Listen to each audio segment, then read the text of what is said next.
वासुदेवाय शान्ताकारं भुजगशयनं पद्मनाभं सुरेशं विश्वाधारं गगनसदृशं मेघवर्णं शुभाङ्गं लक्ष्मीकान्तं कमलनयनं योगविद्यानगम्यं वन्दे विष्णुं भवभयहरं સર્વલોકૈકનાથમ. શ્રીમદ ભાગવત મહાત્મા વિશે અધ્યાય 5. ગોકર્ણનું વર્ણન. સૂતે કહ્યું, પિતા મરણ પામ્યો એટલે પેલા ધંધુકારીએ માતાને ઘણી જ મારી અને કહ્યું, બોલ, ધન ક્યાં છે, નહીં તો લાત મારીશ. આવા તેના વચનોના ત્રાસથી માતા ધૂંધલી પુત્રના દુઃખથી રાત્રે કૂવામાં પડી અને મરણ પામી.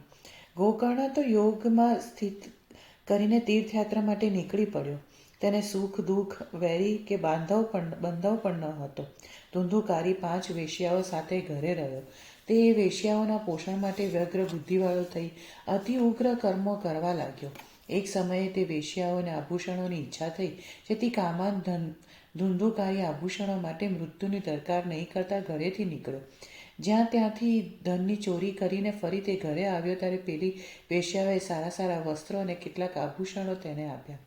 પુષ્કળ ધન એકઠું થયેલું જોઈ વેશ્યાઓએ રાત્રે વિચાર કર્યો, આ હંમેશા ચોરી કરે છે, તેથી રાજા એને પકડશે અને ધન કબજે કરી નક્કી મારી નાખશે. માટે ધનનું રક્ષણ કરવા આપણે જેને શા માટે ગુપ્તપણે ન મારી નાખીએ? એને મારીને ધન લઈને આપણે ગમે ત્યાં ચાલી જઈશું. આવો નિશ્ચય કરી તે વેશ્યાઓએ સૂતેલા ધુંધુકારીને દોરીએ બાંધી ગળામાં ફાંસો નાખીને મારી નાખવા માંડ્યો. પણ તે ઝટ મર્યો નહીં. ત્યારે વેશ્યાઓને ચિંતાયુક્ત થઈ. પછી તેઓએ તેના મુખમાં ધગધગતા અંગારાના ઢગલા નાખ્યા. એટલે અગ્નિની જ્વાળાઓના અત્યંત દુઃખથી વ્યાકુળ થઈ તે મરણ પામ્યો. સ્ત્રીઓ લગભગ સાહસી હોય છે. તે વેશ્યાઓએ તેના શબને ખાડામાં દાટી દીધું, જેથી તે ગુપ્ત વાત કોઈએ પણ જાણી નહીં. લોકો પૂછતા ત્યારે તેઓ કહેતા, ધનની લોભથી ખેંચાઈ અમારા પતિ દૂર ગયા છે અને આ વર્ષમાં આવશે. સમજુ પુરુષે મરેલી સ્ત્રીઓનો પણ વિશ્વાસ ન કરવો. જે મૂર્ખ પુરુષ સ્ત્રીઓના વિશ્વાસમાં રહે છે તે ઘણા દુઃખોથી દુઃખી થાય છે. જેઓનું વચન અમૃતમય હોય કામી પુરુષોના પ્રેમ રસને વધારનાર છે, પણ હૃદય તો સજ્જૈયાના ધાર જેવું તીક્ષ્ણ છે. તે સ્ત્રીઓને પ્રિય કોણ હોય? અનેક ધણીઓ કરનારી તે વેશ્યાઓ સઘળું ધન લઈ ત્યાંથી નાસી ગઈ અને ધુંધુકારી કુકર્મોથી મોટો પ્રેત થયો. વંટોળિયાનું રૂપ લઈ 10 દિશાઓમાં નિત્ય દોડતો, તાળ અને તાપથી પીડાયેલો, ભૂખ્યો ને તરસ્યો હા દેવ એમ વારંવાર કહેતો ક્યાંય શરણ ન પામ્યો. કેટલાક કાળે ગોકર્ણે લોકો પાસેથી તેને મરણ પામેલો જાણ્યો. પછી તેને અનાજ જાણી તેનું ગયા શ્રાદ્ધ કર્યું અને પોતે જે તીર્થમાં જાય ત્યાં તેનું શ્રાદ્ધ કરવા લાગ્યો. એમ તે ગોકર્ણ પોતાના નગરમાં આવ્યો અને રાત્રે બીજાઓથી અજાણ્યે ઘરના આંગણામાં આવી સૂતો. ધુંધુકારી પ્રેતે પોતાના ભાઈને ત્યાં સૂતેલો જોઈને મધ્યરાત્રે મહાભયંકર શરીર દેખાડવા માંડ્યું. ક્ષણમાં બકરો, ક્ષણમાં હાથી, ક્ષણમાં પાડો, ક્ષણમાં ઇન્દ્ર, ક્ષણમાં અગ્નિ અને ફરી પુરુષ થવા લાગ્યો. આવી વિપરીતતા જોઈ ધૈર્ય રાખી ગોકર્ણે આ કોઈ અગત્યો છે એમ નિશ્ચય કરી તેને પૂછ્યું. ગોકર્ણે કહ્યું, રાત્રિના વખતે મહાભયંકર તું કોણ છે?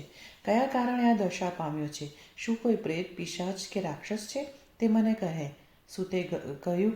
ગોકર્ણે એમ પૂછ્યું ત્યારે વારંવાર પોકે મૂકી તે રડવા લાગ્યો અને વચન બોલવા અશક્ત હોઈ માત્ર સંજ્ઞા કરવા લાગ્યો. પછી ગોકર્ણે અંજલિમાં જળ લઈ તેના ઉપર છાંટ્યું. એટલે છાંટવાથી નિષ્પાપ થઈ તે બોલવા લાગ્યો. પ્રેતે કહ્યું, હું ધુંધુકારી નામે તારો ભાઈ છું. પોતાના જ દોષથી મેં બ્રાહ્મણપણાનો નાશ કર્યો છે. મોટા અજ્ઞાનના વર્તતા મારા કુકર્મોની સંખ્યા નથી. હું લોકોની હિંસા કરતો અને સ્ત્રીઓએ મને દુઃખથી મારી નાખ્યો છે. આ કારણથી હું પ્રેતરૂપી પામી આ દુર્દશાને પ્રાપ્ત થયો છું. કર્મફળનો ઉદય દૈવાધીન હોવાથી હું વાયુના આહારથી જીવું છું. અહો હે બંધુ, હે દયાના સમુદ્ર ભાઈ, તું મને સત્વરે મુક્ત કર. ગોકર્ણ તે વચન સાંભળી તેને કહેવા લાગ્યો. ગોકર્ણે કહ્યું, તે મારે માટે વિધિપૂર્વક ગયા પિંડ આપેલ છે. છતાં તું કેમ મુક્ત ન થયો? એ મને મોટું આશ્ચર્ય થાય છે. ગયાજીમાં શ્રાદ્ધ કરવાથી જો મુક્તિ ન થાય તો આ પૃથ્વી પર બીજો કોઈ ઉપાય નથી. હે પ્રેત, હવે મારે શું કરવું તે વિસ્તારથી કહે. પ્રેતે કહ્યું, ગયાજીમાં સેંકડો શ્રાદ્ધ કરવાથી પણ મારી મુક્તિ થશે નહીં, માટે હવે કોઈ બીજા ઉપાયનો તું વિચાર કર. પ્રેતનું તે વચન સાંભળી ગોકર્ણે આશ્ચર્ય પામી કહ્યું, જો સેકન્ડો ગયા શ્રાદ્ધથી પણ તારી મુક્તિ ન થાય તો તારી મુક્તિ અસાધ્ય છે. તો પણ હે પ્રેત, હમણાં તું તારા સ્થાનમાં નિર્ભય થઈ રહે, હું તારી મુક્તિનું કોઈ પણ સાધન વિચારીને કરીશ. એમ તેણે આજ્ઞા કરી ધુંધુકારી પોતાના સ્થાનમાં ચાલો ગયો અને ગોકર્ણે તે આખી રાત વિચાર કર્યો, પણ કોઈ ઉપાય તેને જણાયો નહીં. સવારમાં તેને આવેલો જોઈ લોકો પ્રેમથી તેને મળવા આવ્યા, એટલે રાત્રે જે કંઈ બન્યું હતું તે સર્વ તેણે તેઓને કહ્યું. તે પછી અનેક શાસ્ત્રો જોતા વિદ્વાનો, યોગીઓ, જ્ઞાનીઓ અને બ્રહ્મવાદીઓ ધુંધુકારીના મોક્ષનો ઉપાય જોઈ શક્યા નહીં, એટલે તેઓ સર્વે તેની મુક્તિ વિશે સૂર્ય જે કહે તે નક્કી કરવા કહ્યું. અને તે જ સમયે ગોકર્ણે સૂર્યના વેગને અટકાવ્યો અને કહ્યું, હે જગતના સાક્ષી, તમને નમસ્કાર હો. ધુંધુકારીના મુક્તિનું સાધન તમે મને કહો. તે સાંભળી સૂર્યદેવે દૂરથી આ પ્રમાણે સ્પષ્ટ કર્યું, શ્રીમદ ભાગવતથી મુક્તિ થશે, માટે તું શ્રીમદ ભાગવતનું સપ્તાહ વાંચન કર. સૂર્યનું એ ધર્મરૂપ વચન સૌએ સાંભળ્યું અને સર્વે બોલ્યા, આ તો સહેલું છે, પ્રયત્નથી કરવું જોઈએ. પછી ગોકર્ણ નિશ્ચય કરી શ્રીમદ ભાગવતના સપ્તાહ વાંચન માટે તૈયાર થયો. ત્યાં સાંભળવા માટે દેશ અને ગામથી લોકો ગયા. પાંગડા, આંધળા, વૃક્ષ અને અશક્ત હતા તેઓ પણ પાપોનો નાશ કરવા ત્યાં ગયા. આમ દેવોને આશ્ચર્યકારક મોટો સમાજ એકઠો થયો. આસન ઉપર બેસીને ગોકર્ણ જ્યારે કથા કહેવા લાગ્યા ત્યારે પેલો પ્રેત પણ બેસવા માટે આમ તેમ સ્થાન જોતો ત્યાં ગયો. ત્યાં 7 ગાંઠોવાળો ઊંચો પોલો વાસ તેણે જોયો, એટલે તેના મૂળના છિદ્રમાં પ્રવેશ કરી સપ્તાહ શ્રવણ માટે તે બેઠો. તે વાયુ સ્વરૂપ હોવાથી બહાર બેસવા અશક્ત હતો, તેથી વાંસમાં દાખલ થયો. પછી વૈષ્ણવ બ્રાહ્મણોને મુખ્ય શ્રોતા કલ્પીને ગોકર્ણે શ્રીમદ ભાગવતનું આખ્યાન પ્રથમ સ્કંદથી સ્પષ્ટ રીતે કરવા માંડ્યું. સાયગાળે કથા બંધ રાખી ત્યારે ત્યાં આશ્ચર્ય થયું. સત્પુરુષોના દેખતા વાંસની એક ગાંઠ અવાજ સાથે તૂટી અને તે જ પ્રમાણે બીજા દિવસે સાયંકાળે બીજી ગાંઠ તૂટી, તેમજ ત્રીજા દિવસે સાંજે ત્રીજી ગાંઠ તૂટી. એ રીતે 7 દિવસે વાંસની 7 ગાંઠો તોડીને તે પ્રેતે 12 સ્કંદનું શ્રવણ કરવાથી પ્રેતપણું છોડ્યું અને દિવ્ય રૂપ ધારણ કરનાર, તુલસીની માળાથી સુશોભિત પીળા વસ્ત્રોવાળો, મેઘ સમાન શ્યામ મુકુટધારી અને કુંડળોથી યુક્ત થઈ તુરત ભાઈ ગોકર્ણને નમ્યો અને આ પ્રમાણે બોલ્યો, હે બંધુ, તે મને પ્રેતના દુઃખમાંથી છોડાવ્યો છે. પ્રેતની પીડાનો નાશ કરનારી શ્રીમદ ભાગવતની કથાને ધન્ય છે, તેમજ શ્રીકૃષ્ણના લોકરૂપી ફળ આપનાર સપ્તાહને ધન્ય છે. સપ્તાહ સાંભળતા સર્વ પાપો આ કથા અમારો તત્કાળ નાશ કરશે એવા ભયથી કંપે છે. જેમ અગ્નિ લીલા, સૂકા, નાના અથવા મોટા હર કોઈ કાષ્ઠને બાળી નાખે છે, તેમ સપ્તાહનું શ્રવણ પણ તાજા, જૂના, નાના કે મોટા હર કોઈ મન, વચન કે કર્મથી કરેલા પાપોને બાળી નાખે છે. આ ભરતખંડમાં વેદવેત્તાઓની સભામાં વિદ્વાનોએ કહ્યું છે, શ્રીમદ ભાગવતની કથા ન સાંભળનારા પુરુષોનો જન્મ નિષ્ફળ છે.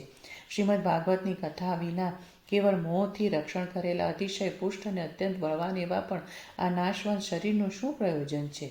શરીર હાડકારૂપી થાંભલાઓથી, સ્નાયુઓથી બંધેલું, માંસ અને લોહી વડે લીંપેલું, ચામડાથી મઢેલું, દુર્ગંધી, મૂત્ર અને વિષ્ટાનું પાત્ર, વૃદ્ધાવસ્થા અને શોકના ફળથી પીડાયેલું, રોગોનું ઘર, દુઃખોથી આતુર, ભરવું મુશ્કેલ, ટકાવવું મુશ્કેલ, દુષ્ટ દોષોવાળું, ક્ષણભંગુર અને છેવટે કીડા, વિષ્ટા અને ભસ્મરૂપ થનારું છે, એમ વર્ણવ્યું છે. આવા અસ્થિર શરીર વડે સ્થિર કર્મ શા માટે ન સાધવું? જે અન્ન સવારે રાંધ્યું હોય છે તે સાંજે બગડી જાય છે. આવા સ્વભાવના અન્નના રસથી પોષાયેલા શરીરની નિત્યતા શી?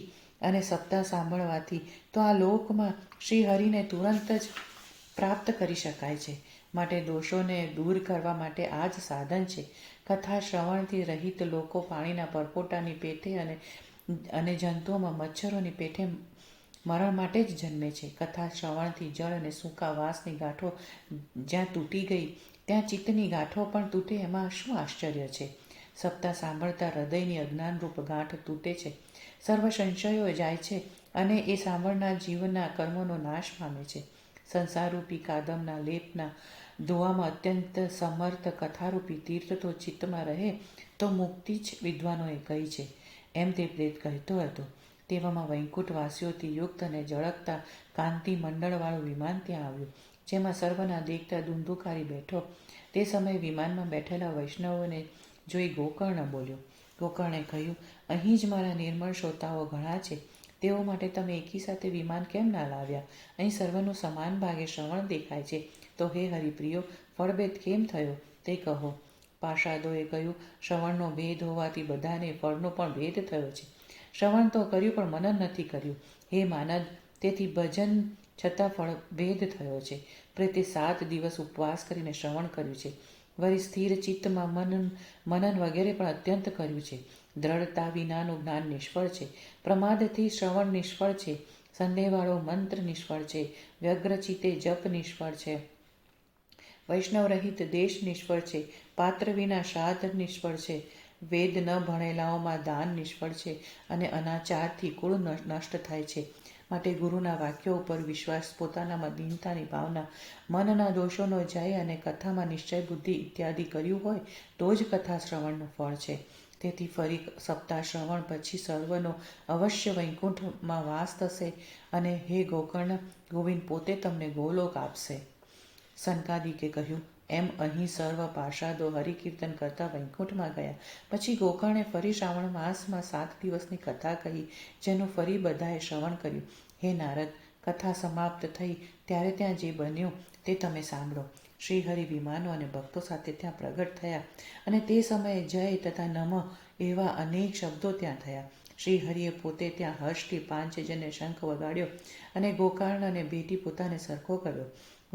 વળી બીજા શ્રોતાઓએ શ્રીહરિને ક્ષણવારમાં મેઘ સમાન શ્યામ પીળા રેશમી વસ્ત્ર પહેર્યા, મુકુટધારી અને કુંડળધારી કર્યા. તે ગામમાં કૂતરા અને ચાંડાળ જાતિના જે જીવો હતા તેઓને પણ ગોકર્ણ્ય પરની કૃપાથી વિમાનમાં તેમને બેસાડ્યા અને જ્યાં યોગ્યો જાય છે તે વૈકુંઠ લોકમાં મોકલ્યા. પછી ભક્તવત્સલ શ્રી ગોપાલ કથા શ્રવણથી પ્રસન્ન થઈ ગોકર્ણની સાથે ગોપીઓની ને પ્રિય ગોલોકમાં ગયા. પૂર્વે શ્રી રામચંદ્રજી સર્વ અયોધ્યાવાસીઓને જેમ લઈ ગયા હતા તેમ શ્રીકૃષ્ણ તેઓને યોગી દુર્લભ ગોલોકમાં લઈ ગયા. ત્યાં સૂર્ય, ચંદ્ર કે સિદ્ધોની કદી ગતિ નથી. તે લોકમાં તેઓ શ્રીમદ ભાગવતના શ્રવણથી જ ગયા. શ્રી સપ્તાહ યજ્ઞ વડે કથામાં જે ઉજ્જવળ ફળ સમુદાય એકઠો થાય છે તેનું આજે તમારી આગળ અમે શું વર્ણન કરીએ. જેઓએ ગોકર્ણની કથાનો અક્ષર કાનથી સાંભળ્યો હતો તેઓ ફરી ગર્ભવાસને પામ્યા જ નહીં. પછી મનુષ્યો સપ્તાહ કથાના શ્રવણથી જે ગતિ પામે છે તે ગતિ વાયુ, જળ કે પાંદડાઓના આહારથી, શરીરને સૂકવનારા અને લાંબા સમયથી સંગ્રહેલા ઉગ્ર તપથી અથવા યોગથી પણ પામતા નથી. બ્રહ્માનંદમાં મગ્ન રહેતા મુનીશ્વર શાંડિલ્ય પણ ચિત્રકૂટમાં રહીને આ પવિત્ર ઇતિહાસનો પાઠ કરે છે. આ પવિત્ર આખ્યાન જો એક વાર પણ સાંભળ્યું હોય તો પાપોના સમૂહને બળે છે. જો શ્રાદ્ધમાં પાઠ કર્યો હોય તો તે પિતૃઓને તૃપ્ત કરે છે અને નિત્ય સારી હવે પાઠ કરવાથી તે મોક્ષ આપે છે. ઇતિ શ્રીમદ ભાગવત મહાત્મ્ય વિશે અધ્યાય 5 સમાપ્ત. વાસુદેવાય. શાંતાકારં ભુજગશયनं પદ્મનાભં સુરેશં વિશ્વાધારં ગગનસદૃશં મેઘવર્ણં શુભાંગં લક્ષ્મીકાન્तं કમલનયनं યોગવિદ્યાનગમ્યં વંદે વિષ્ણું ભવભયહરં સર્વલોકૈકનાથમ. ઓમ નમો ભગવતે વાસુદેવાય. શ્રીમદ ભાગવત મહાત્મા વિશે અધ્યાય 6. શ્રીમદ ભાગવતના શ્રવણનો વિધિ. કુમારોએ કહ્યું, હવે સપ્તાહ શ્રવણનો વિધિ અમે તમને કહીએ છીએ. તે વિધિ સહાયકો અને ધનથી ઘણું કરી સિદ્ધ થાય છે. જોશીને બોલાવી મુહૂર્ત પછી વિવાહમાં જેવું મન હોય તેવું રાખવું. શ્રાવણ, અશ્વિન, કાર્તિક, માગશીર્ષ, અષાઢ કે ભાદરવો આ મહિનાઓ કથાના આરંભમાં શ્રોતાઓએ મોક્ષ સૂચક છે. મહિનાઓમાં જે ત્યજવા યોગ્ય હોય તે સર્વથા ત્યજવા અને કાર્યમાં જેઓ ઉદ્યમી હોય તેઓને સહાયક તથા બીજા કાર્ય કરતા કરવા. અહીં કથા થશે માટે કુટુંબીઓએ આવવું. આવી દેશમાં પ્રયત્નથી ખબર મોકલેવી, જેથી જેઓથી હરિકથા દૂર હોય અને જેઓથી હરિકીર્તન દૂર હોય તેઓને અને સ્ત્રીઓને તથા ક્ષુદ્રો વગેરેને પણ બોધ થાય. દેશ દેશમાં જે વૈષ્ણવો વિરક્ત અને હરિકીર્તનમાં ઉત્સુક હોય તેઓના આ પત્ર મોકલવા ને તેમાં આમ લખવું: અહીં 7 દિવસ સુધી સત્પુરુષોનો અતિ દુર્લભ સમાજ થશે અને અપૂર્વ રસપૂર્વક કથા થશે. આપ શ્રીમદ ભાગવત રૂપ અમૃતનું પાન કરવા રસિક છો તો પ્રેમ તત્પર થઈ સત્વરે પધારજો. કદાચ અવકાશ ન હોય તો પણ એક દિવસ અવશ્ય આવવું, કેમ કે અહીં ક્ષણ પણ અતિ દુર્લભ છે. એ રીતે વિનયથી તેઓને નિમંત્રણ આપવું અને આવનાર સર્વને ઉતાર આપવા. તીર્થમાં, વનમાં કે ઘરમાં પણ કથા શ્રવણ કર્યું છે. જ્યાં વિશાળ ભૂમિ હોય ત્યાં કથાનું સ્થળ કરવું. ભૂમિને વાળી જુડી સાફ કરવીને રંગ રોગાનથી શણગારવી. ઘરનો સામાન ઉપાડી ઘરના ખૂણામાં મૂકી દેવો. 5 દિવસ યત્નથી બિછાના મેળવી લેવા અને કેળના સ્તંભોથી શોભિતો ઊંચો મંડપ કરવો અને ફળ, પુષ્પ, પાંદડાઓ અને ચંદરવાથી શણગારવો. તેમજ 4 દિશાઓમાં ધજાઓ બાંધી અનેક સંપત્તિથી સુશોભિત કરવો. ઉપર વિસ્તારથી 7 લોક કલ્પવા અને તેમાં બ્રાહ્મણો તથા વિરક્તોને સમજાવી બેસાડવા. પ્રથમ તેઓના ઉત્તરોત્તર આસન ગોઠવવા અને તે વખતે વક્તાનું પણ દિવ્ય આસન ગોઠવવું. વક્તાઓએ ઉત્તર તરફ મુખ રાખવું અને શ્રોતાએ પૂર્વ તરફ મુખ રાખવું. પણ જો તે વખતે વક્તા પૂર્વ તરફ મુખ રાખે તો શ્રોતાઓએ ઉત્તર તરફ મુખ રાખવું, અથવા શ્રોતાઓ આવે ત્યારે પૂજ્ય અને પૂજક વચ્ચેની દિશાનો દેશકાળ આદિ જાણનારોને પૂર્વ દિશા કહેલી જાણવી. જે બ્રાહ્મણ, વિરક્ત, વૈષ્ણવ, વેદશાસ્ત્રોના વિરોધને દૂર કરનાર, દ્રષ્ટાંત આપવામાં કુશળ, ધૈર્યવાળો અને અત્યંત નિષ્પૃહ હોય તેને વક્તા કરવો.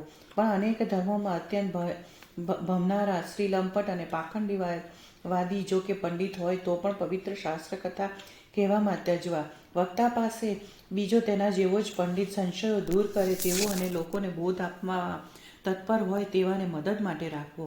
વક્તાએ વ્રત લેવા સારું 1 દિવસ પહેલાં હજામત કરાવી લેવી અને અરુણોદય થતાં દિશા જંગલ આટોપી નાહી લેવું. નિત્ય સંધ્યા આદિ પ્રયત્નથી સંક્ષેપમાં કરવા અને કથાના વિઘ્નોનો નાશ કરવા ગણપતિનું પૂજન કરવું.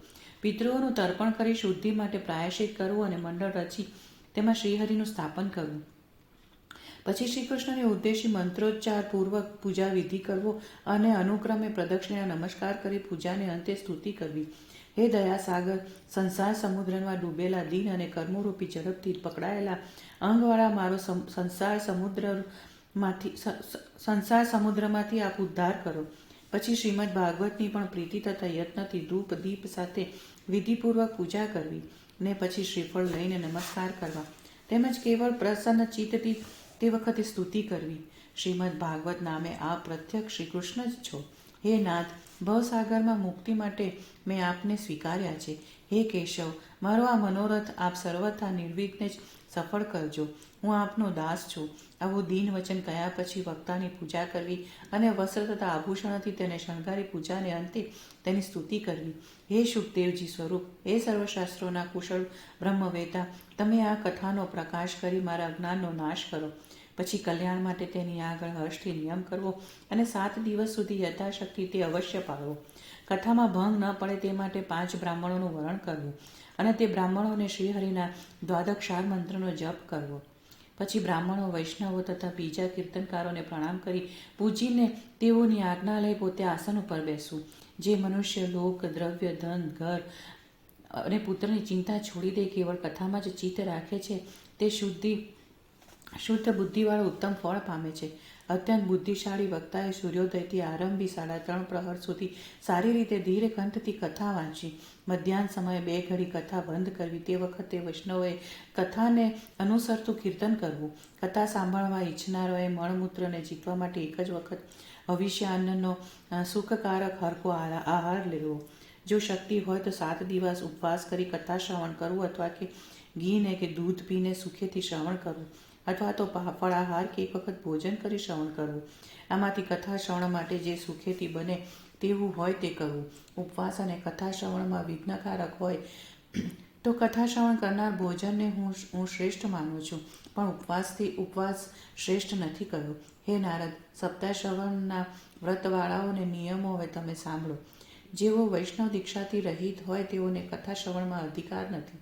કથા શ્રવણના વ્રતવાળાએ બ્રહ્મચર્ય પાળવું, નીચે સૂવું અને નિત્ય કથા સમાપ્ત થયા પછી પત્રાવલીમાં ભોજન કરવું. કથા શ્રવણના વ્રતવાળાએ ચોખા, મધ, તેલ, ભારે અન્ન, ભાવથી દુષ્ટ થયેલું અન્ન અને વાસી અન્ન નિત્ય તજવું. તેમજ કથા શ્રવણના વ્રતવાળાએ કામ, ક્રોધ, મદ, માન, મત્સર, લોભ, ધમ, મોહ તથા દ્વેષને દૂર કરવા. વળી કથા શ્રવણના વ્રતવાળાએ વેદો, વૈષ્ણવો, બ્રાહ્મણો, ગુરુઓ, ગાયો, વ્રતધારીઓ, સ્ત્રીઓ, રાજાઓ અને મહાત્માઓની નિંદા ત્યજવી. તેમજ કથા શ્રવણના વ્રતવાળાએ રજસ્વાલા, ચાંડાલ, મલેચ્છ, પતિત, વૈદિક સંસ્કારો રહિત, બ્રાહ્મણોના દ્વેષી અને વેદ બાહ્ય મનુષ્ય સાથે બોલવું નહીં. કથા શ્રવણનું વ્રત લેનારે સત્ય, પવિત્રતા, દયા, મૌન, સરળતા, વિનય અને મન ઉદાર રાખવા. જે મનુષ્ય દરિદ્ર, ક્ષય રોગવાળો, રોગી, ભાગ્યહીન, પાપકર્મી, સંતાન રહિત અને મોક્ષની ઈચ્છાવાળો હોય તેણે આ કથા સાંભળવી. જે સ્ત્રી રજો દર્શન રહિત હોય, એક જ વખત સંતાન થઈ વાંજણી બની હોય, બિલકુલ વાંજણી હોય, જેના સંતાન મરી જતા હોય અને જેનો ગર્ભ સ્રવી જતો હોય, તે સ્ત્રીએ પ્રયત્નથી આ કથા સાંભળવી. પૂર્વોક્ત કોઈ પણ દુઃખ વિધિ વડે આ કથા સાંભળવાથી અત્યંત અક્ષય ફળ થાય છે, કેમ કે આ કથા અતિ ઉત્તમ, દિવ્ય અને કરોડો યજ્ઞનું ફળ આપનારી છે. એ પ્રમાણે વ્રતનો વિધિ કરી ઉદ્યાપન કરવું. ફળની ઈચ્છાવાળાએ જન્માષ્ટમીના વ્રતની પેટે આ વ્રત કરવું. ભક્તો જો નિષ્કામ હોય તો ઉદ્યાપન કરવા માટે આગ્રહ નથી, કેમ કે તેવા નિષ્કામ વૈષ્ણવ ભક્તો માત્ર શ્રવણથી જ પવિત્ર થાય છે. એ પ્રમાણે આ સપ્તાહ યજ્ઞ સમાપ્ત થાય ત્યારે શ્રોતાઓએ પુસ્તક તથા વક્તાની અત્યંત ભક્તિથી પૂજા કરવી. પછી શ્રોતાઓને પ્રસાદ તથા તુલસીની માળાઓ આપી મૃદંગ તથા તાલથી સુંદર કીર્તન કરવું. વળી જય શબ્દ, નમઃ શબ્દ તથા શંખધ્વનિઓ કરાવવા. બ્રાહ્મણો તથા યાચકોને ધન તથા અન્નનું દાન કરવું. શ્રોતા જો વિરક્ત હોય તો સપ્તાહ સમાપ્તિ પછી બીજા દિવસે ગીતા વાંચવી, પણ જો શ્રોતા ગૃહસ્થ હોય તો કર્મની શાંતિ માટે ઓમ કરવો. દસમ સ્કંદના પ્રત્યેક શ્લોકે વિધિથી તલ અને અન્નાદિ સાથે દૂધપાક, મધ તથા ઘીનો હોમ કરવો. અથવા સારી રીતે સાવધાન થઈ ગાયત્રી મંત્રથી હવન કરવું, કેમ કે પુરાણ અને પરમાત્મા વસ્તુતઃ ગાયત્રી રૂપ છે. જો હોમ કરવાની શક્તિ ન હોય તો બુદ્ધિમાન મનુષ્ય હોમની ફળ સિદ્ધિ માટે હોમ કરવાના પદાર્થોનું દાન કરવું. તે પછી અનેક દોષો દૂર કરવા માટે તેમજ ન્યૂનાધિકતા રૂપ દોષની શાંતિ માટે વિષ્ણુ સહસ્ત્ર નામનો પાઠ કરવો, કેમ કે તેનો પાઠ કરવાથી સર્વ સફળ થાય છે અને એનાથી કંઈ અધિક નથી. આ વ્રતની પૂર્ણતા માટે 12 બ્રાહ્મણોને મધ અને દૂધપાકથી જમાડવા અને સુવર્ણ અને ગાયનું દાન કરવું. જો શક્તિ હોય તો 12 તોલા સુવર્ણનો સિંહ બનાવી તેના ઉપર સુંદર અક્ષરોવાળું લખેલું શ્રીમદ ભાગવતનું પુસ્તક સ્થાપવું.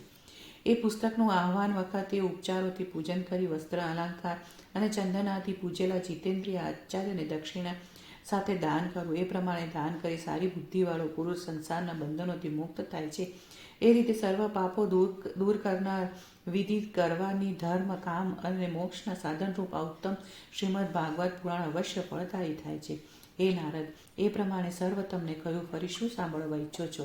શ્રીમદ ભાગવતથી ભોગ અને મોક્ષ પ્રાપ્ત થાય છે. સૂતે કહ્યું, એમ કહી તે મહાત્માઓએ સર્વ પાપને હરનારી, પવિત્ર તથા ભોગ અને મોક્ષ આપનારી શ્રીમદ ભાગવતની કથા કહી. તે કથા 7 દિવસ સુધી મનને નિયમમાં રાખી સર્વ પ્રાણીઓએ વિધિપૂર્વક સાંભળી અને પછી તેઓએ શ્રી પુરુષોત્તમની સ્તુતિ કરી અને અંતે ભક્તિ, જ્ઞાન અને વૈરાગ્ય અત્યંત પુષ્ટ થયા અને પ્રાણી માત્રના મનને હરે તેવું શ્રેષ્ઠ યૌવન પ્રાપ્ત થયું.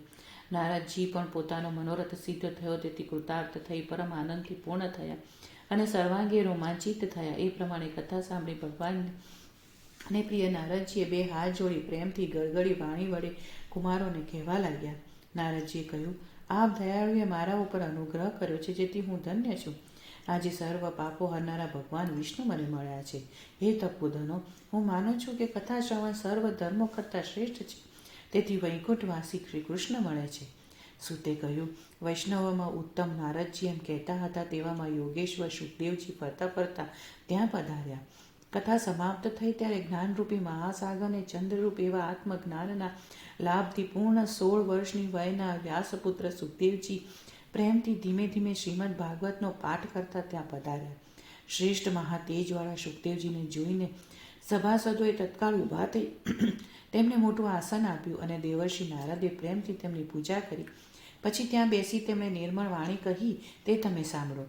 શ્રી સુખદેવજીએ કહ્યું, હે રસિક ભાવિકજનો, વેદરૂપી કલ્પવૃક્ષનું શ્રીમદ ભાગવત રૂપી ફળ શુકના મુખમાંથી પૃથ્વી પર પડ્યું અને તે અમૃતમય રસવાળું હોય, કેવળ રસરૂપ છે.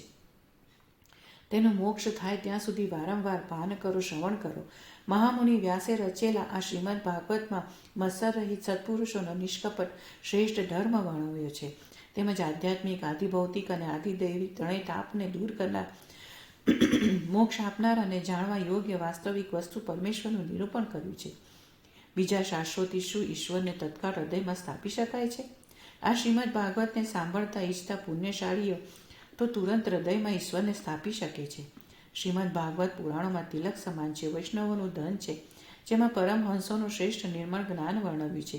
જ્ઞાન, વૈરાગ્ય અને ભક્તિ સહિત નિષ્કર્મપણું પ્રગટ થયું છે. તેને ભક્તિ વડે સાંભળનાર, પાઠ કરનાર અને વિચાર કરનાર મનુષ્ય મુક્ત થાય છે. આ રસ સ્વર્ગમાં, સત્ય લોકમાં, કૈલાસમાં કે વૈકુંઠમાં નથી. માટે એ રસનું ઉત્તમ ભક્તિથી પાન કરો, તે કદી ન છોડો. સૂત કહે છે કે વ્યાસપુત્ર શુકદેવજી એમ કહેતા હતા ત્યારે સભાની વચ્ચે પ્રહલાદ, બલિ, ઉદ્ધવ અને અર્જુન વગેરેથી વીંટળાયેલા શ્રીહરિ પ્રગટ થયા. એટલે દેવર્ષિ નારદે તેમની તથા તેમના ભક્તોની પૂજા કરી. પ્રસન્ન શ્રીહરિને મોટા આસન ઉપર બિરાજેલા જોઈ તેઓએ તેમની આગળ કીર્તન કર્યું. તે સમયે પાર્વતી સહિત શંકર અને બ્રહ્મા કીર્તનના દર્શન કરવા ત્યાં આવ્યા. એ કીર્તનમાં પ્રહલાદ હતા, ઉદ્ધવ હતા, ચંચળ ગતિથી કાંસ્ય વગાડતા હતા. દેવર્ષિ નારદ વીણા વગાડતા હતા. સ્વરમાં કુશળ હોવાથી અર્જુન ગાતો હતો. ઇન્દ્ર મૃદંગ વગાડતો હતો. સનકાદિ કુમારો જય જય શબ્દ કરતા હતા અને આગળ વ્યાસપુત્ર શુકદેવજી રસની રચના પૂર્વક ભાવ કહેતા હતા. વચ્ચે અત્યંત તેજસ્વી ભક્તિ, જ્ઞાન અને વૈરાગ્ય આ ત્રણેય નટની પેટે નૃત્ય કરતા હતા. એ અલૌકિક કીર્તન જોઈ શ્રી હરિ પણ પ્રસન્ન થઈ આ વચન બોલ્યા: હે ભક્તો, હું કથા કીર્તનથી હમણાં પ્રસન્ન થયો છું. મારી પાસે તમે વર માગો. એવું શ્રી હરિનું વાક્ય સાંભળી અત્યંત પ્રસન્ન થયેલા અને પ્રેમભીના ચિત્તવાળા તેઓએ શ્રીહરિને કહ્યું: સપ્તાહની કથાઓમાં સર્વ ભક્તો સાથે આપે અતિ પ્રયત્નથી પધારવું. આ મારો મનોરથ આપ પૂર્ણ કરો. પછી તથાસ્તુ કહી એમ શ્રીહરિ અંતર ધ્યાન થયા. તે પછી નારદજીએ સનકાદિકના ચરણમાં અને શુકદેવજી વગેરે તપસ્વીઓને પણ વર્ણન કર્યું.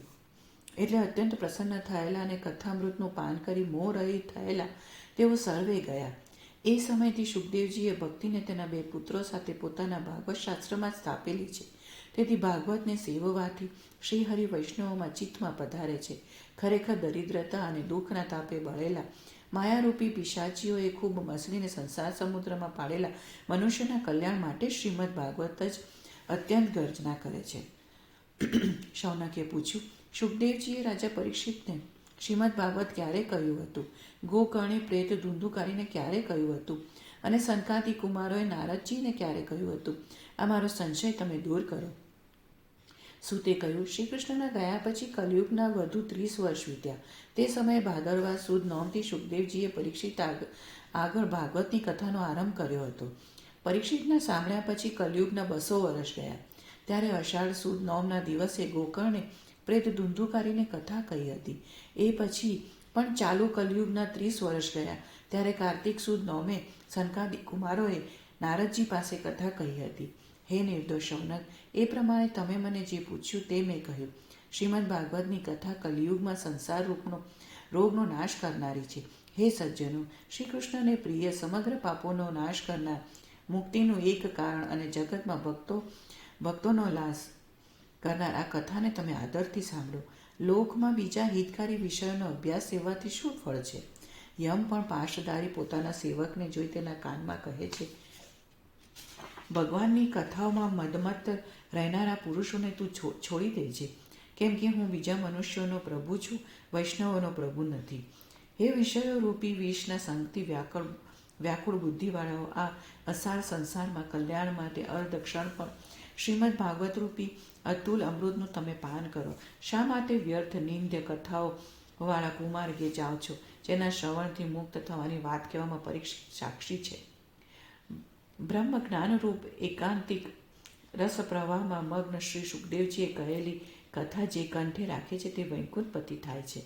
તે પ્રમાણે શાસ્ત્રોના સમૂહને જોઈ પરમ ગુહ્ય અને સર્વ સિદ્ધાંતોથી સિદ્ધ થયેલું આ રહસ્ય તમને કહું છું. જગતમાં શ્રીમદ ભાગવતથી નિર્મળ બીજું કંઈ નથી, તો પરમ સુખ માટે 12 સ્કંદનો સાર તમે સાંભળો. આ કથાને જે નિયમિત રીતે ભક્તિથી સાંભળે છે અને શુદ્ધ વૈષ્ણવ પાસે ભક્તિથી જે કહે છે તે બંને ઉત્તમ વિધિ કરવાથી ફળ પામે છે, કેમ કે સત્યથી જગતમાં કંઈ અસાધ્ય નથી. ઇતિ શ્રીમદ્ ભાગવત મહાત્મ્ય વિશે અધ્યાય 6 સમાપ્ત. ઇતિ શ્રીમદ્ ભાગવત મહાત્મ્ય સમાપ્ત. નમોસ્તવંતાય સહસ્રમૂર્તે સહસ્રપાદાશિશિરોરુબાવે સહસ્રનામ્ને પુરુષાય શાશ્વતે સહસ્રકોટિયુગધારિણે નમઃ. અસિતગિરિસમં સ્યાત્ કજ્જलं સિન્ધુપાત્રે સુરતરુવર્ષાખાલેખનીપत्रमुर्वीं लिखति यदि गृहीत्वा शारदा सर्वकालं तदपि तव गुणानामीशपारं न याति.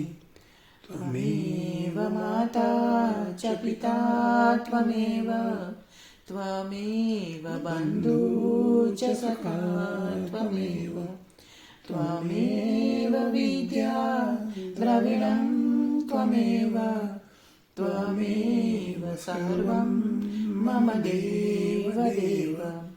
कायेन वाचा मनसेन्द्रिये वा बुद्ध्यात्मना वा प्रकृते स्वभावात् करोमि यद्यत् सकलं परस्मै नारायणायेति समर्पयामि.